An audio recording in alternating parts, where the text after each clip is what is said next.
We've looked around the country to try to find best practices. We're now pursuing the coordinated entry system, which was recently featured in the New York Times as a national best practice for actually ending veteran homelessness in communities, for ending chronic homelessness in different communities. And here we finally are actually literally sitting around the same table. Most of the folks that were experiencing homelessness at that time were concentrated in San Rafael, which was having a very negative impact on our businesses, on our residents.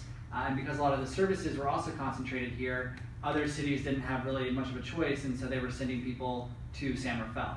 And so again, this was just a very disorganized system that needed dramatic improvement. So fast forward approximately 3 years, and that's where we are today.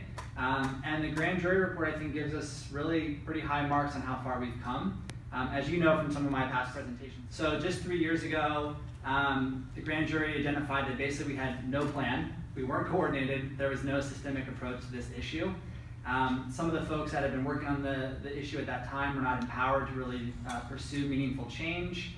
And there wasn't really a good handle on how much the issue was costing, especially at the county level. Major mechanisms for funding affordable housing is tax credits.